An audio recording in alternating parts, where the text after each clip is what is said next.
Hey guys, welcome to J.T.Engineering, and in this episode, we're going to be building some track panels for my backyard railroad. These tracks are 7.5-inch gauge, and I'm using the AccuTie system.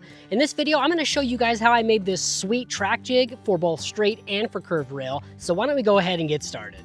Before I could get started building track, I first needed to build the track jig. Railroads at the scale get put together similarly to those of a smaller scale, like an HO train set where you have straight and curved pieces that you kind of just snap together. We needed a way to quickly build these pieces of track, especially since I was going to have to build around 130 of these parts. To get this party started, I cut 2 pieces of plywood lengthwise, and this will act as the base of our track jig. All right, we've got our plywood cut in half, so each of these pieces are 2 feet wide. I want my track jig to be 2 feet wide by 12 feet long, which I know is longer than a standard track panel.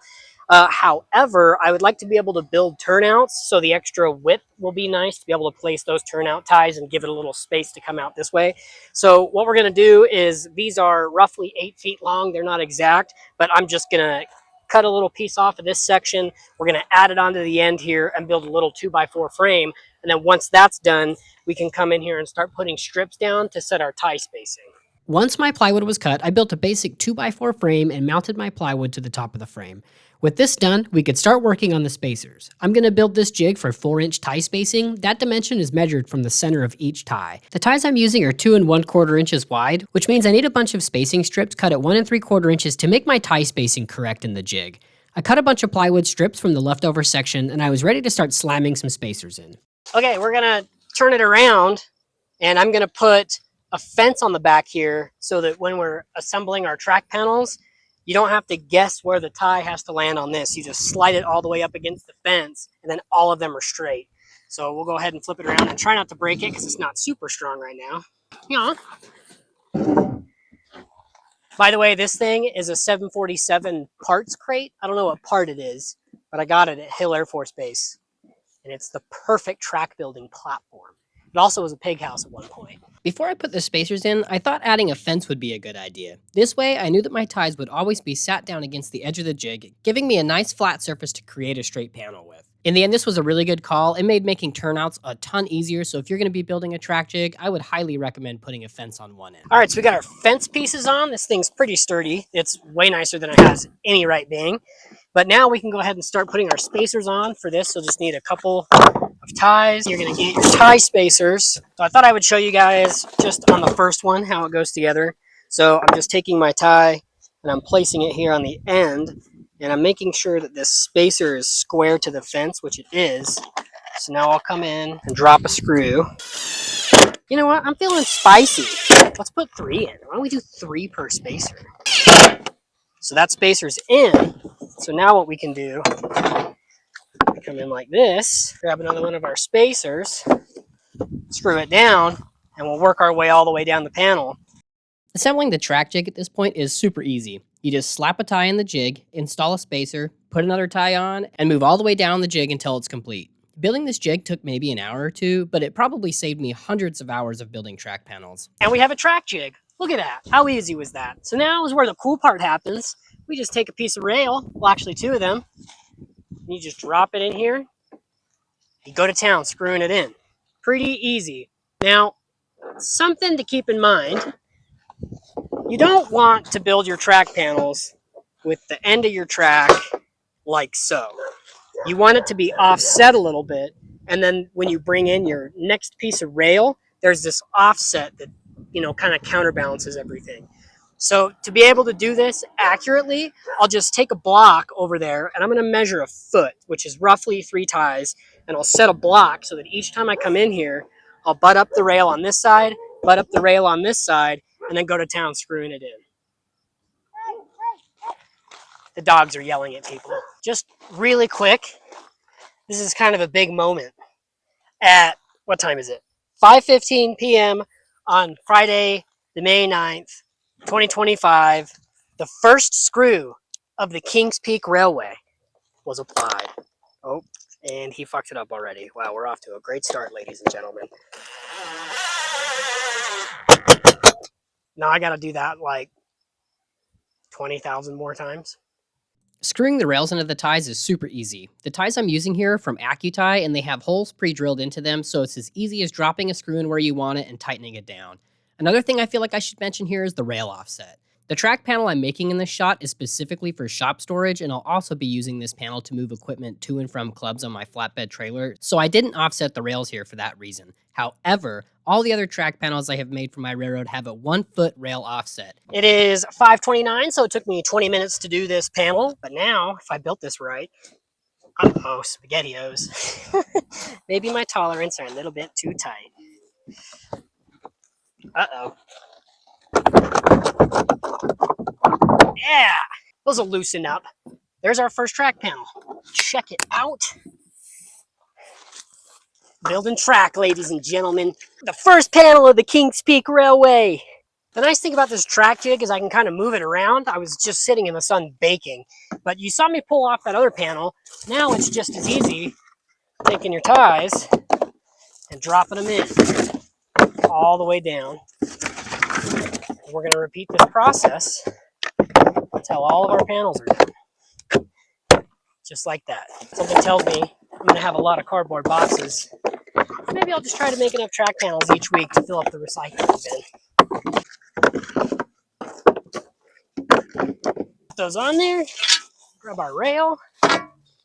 Slide that bad boy in there.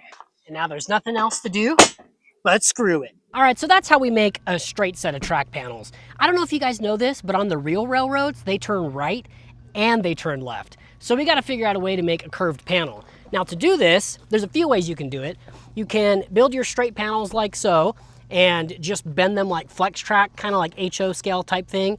Or you can do what I'm gonna do, and you can flip this bad boy over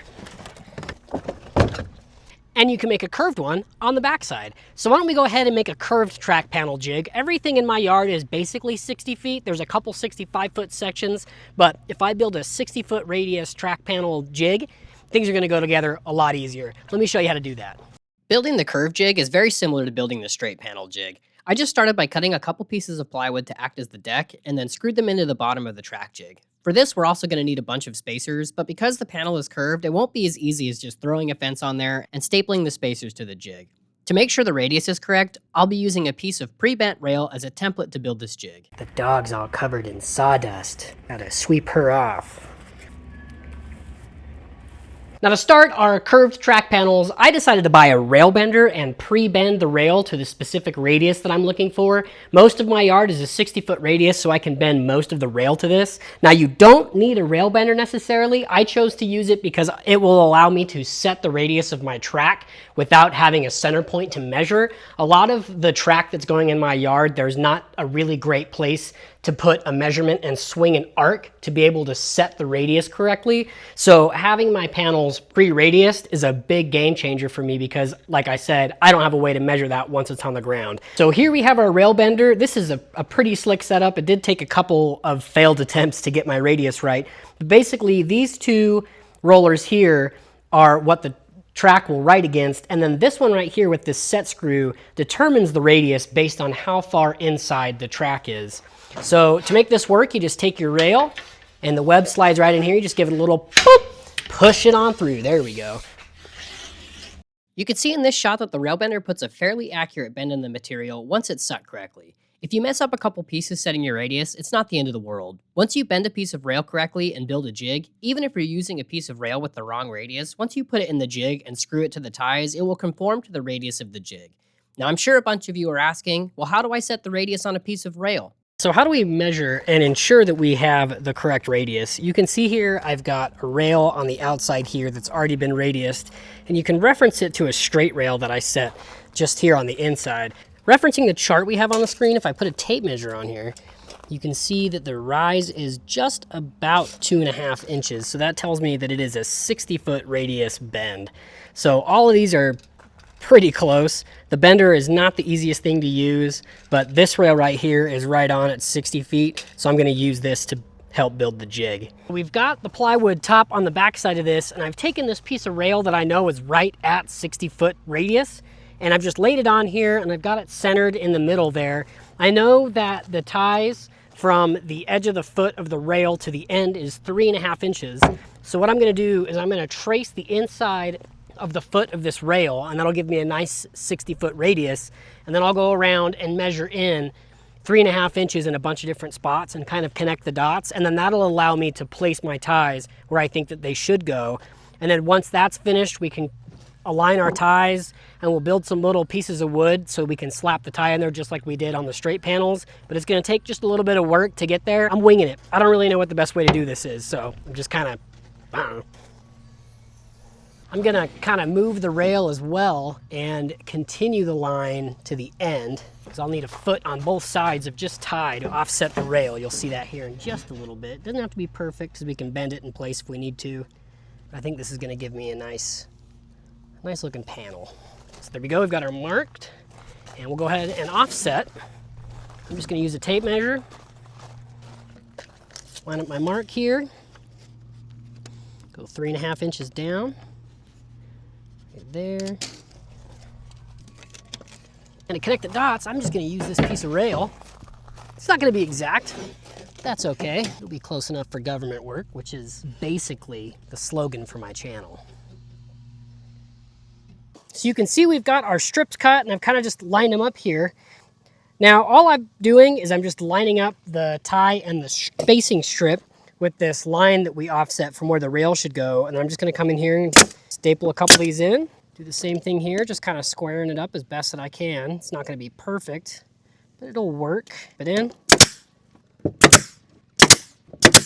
I simply went down the entire track jig, alternating between placing a tie and stapling in a spacer. Since the jig is curved, it was important to make sure my ties and the spacers were right on the line I drew for these. This would ensure the radius was correct, but then I later came in and added a few small pieces along the bottom of the jig to act as a fence for the ties. That seemed to work pretty well. Since I already had a bunch of ties in the jig from building it, I dropped some rail on the ties and started making my first curved track panel. The curved panels are done exactly in the same way as the straight panels. Remember that you gotta offset your rails by about a foot, only screw the inner rail all the way down, and leave almost all the screws on the outer rail loose so you can slide the rail around.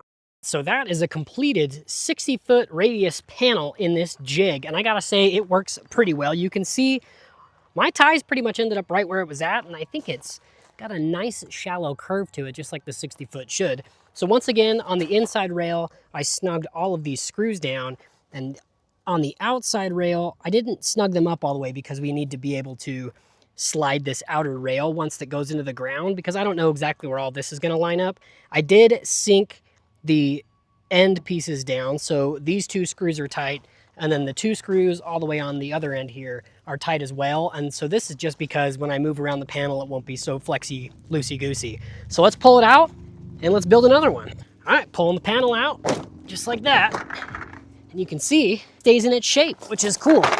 So we'll go ahead, slap some ties in here, and we'll build ourselves another 60-foot radius panel. Gotta grab another box of ties. It's like a box and a half per panel. Wait, no.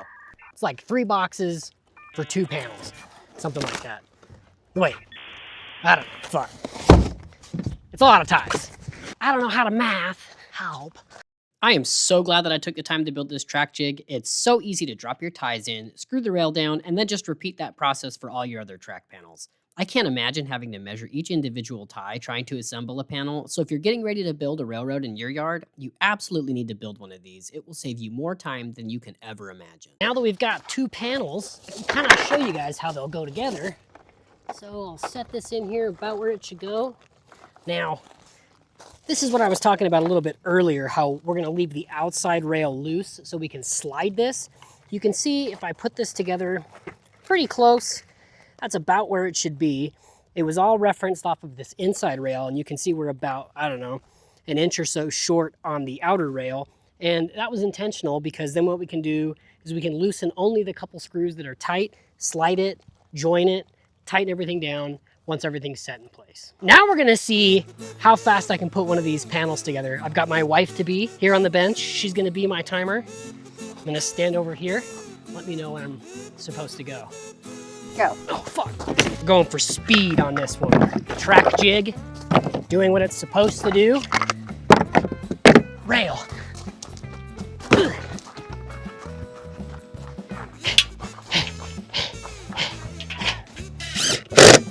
While I'm finishing up this track panel, this is a good time to talk about our video sponsor. It is sponsored by me. You want to build a GP40 or a Rio Grande Wide Vision caboose in your garage? Head on over there for some laser cut files. Was that dumb? Was that a shameless plug? All right, we're getting down to the last 3 here. Last 3 ties. And done. 10 minutes exactly?